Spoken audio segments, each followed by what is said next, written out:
You're talking about vibrations and raising vibrations, and it occurred to me at the moment of death or transition that many people go through illness, they go through trauma, they go through heart attacks in order to go to that next level.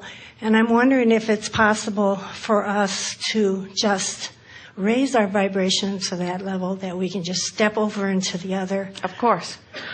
Of course. What you're talking about is when you accept that at that source energy place there is no resistance. The reason that so many people suffer so greatly before they make their transition is because they don't let go of resistance until they have no other choice. You can let go of resistance anytime you want to. Best story we have about this is a friend of Jerry and Esther's. At the time that Esther was not traveling so much and was doing telephone consultations, called with 2 conversations, and there was going to be a 15-minute break in between. And during the first segment, she spoke with us about her father, who had been lingering on his deathbed for a long time. He was suffering. He was not happy. Nobody in the family was. It was causing a financial burden. It was not pleasant for anyone. And her question to us was this: Abraham, what am I doing wrong? And we said to her, nothing has gone wrong here. Everything is unfolding just right. And when she felt that, a huge relief washed through her that caused a sort of ripple in the universe. The relief was so great. And then they took their segment of refreshment.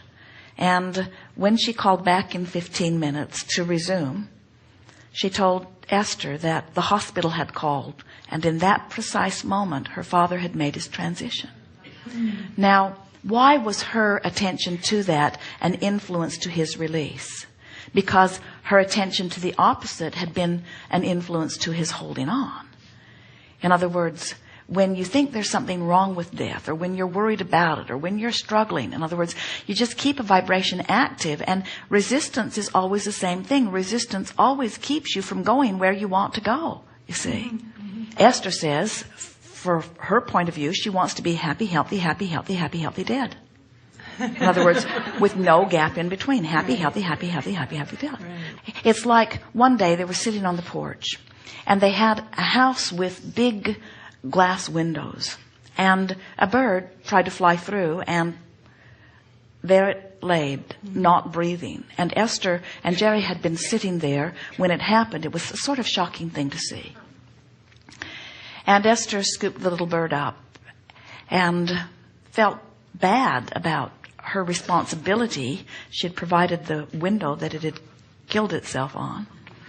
And Esther just sort of stroked the little bird, held it tight in her hands for a minute. And then she felt it beginning to squirm. And she opened her hands and it flew away. And she said, Abraham, I thought that bird was dead. And we said, no, it was just getting ready to be dead. In other words, it was happy either way because it's life or life for the bird.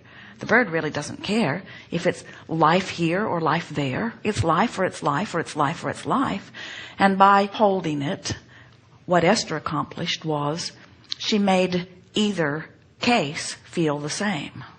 In other words, the comfort she provided made reemerging into the physical feel as normal or as good as reemerging into the non-physical.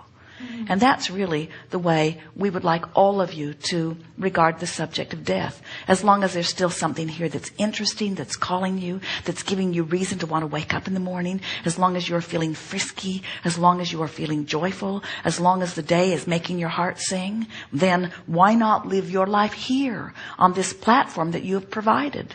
But if you've sorted through all the contrasts that you've allowed, and if you've given birth to all the rockets of desire that you think you're going to give birth to, or if you've let there be too big of a gap between who you've become and what you've allowed, there's nothing wrong with releasing and reemerging into the non-physical. In either case, it's the same result. In either case, you become instantaneously who you really are.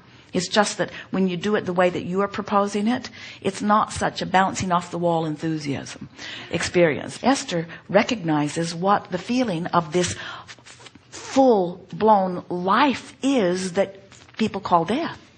Because she tastes the feeling of that broader perspective as she is allowing the merging of the I and the I here, you see. So you don't have to get sick to take your transition.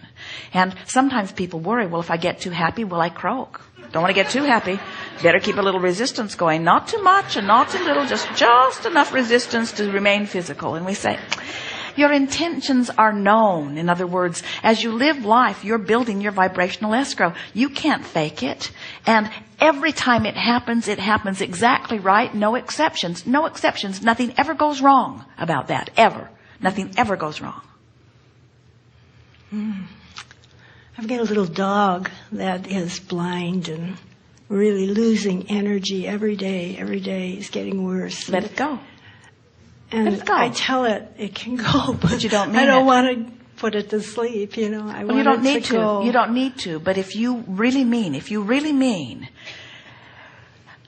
go to who you are. Yeah. If you really mean that, if you get into that vibrational escrow and you feel the frisky fullness of that, and you really mean it, your dog will make its transition immediately because it's not having fun. But it will hang around for you if you make a big enough deal of it. Yeah. Thank you.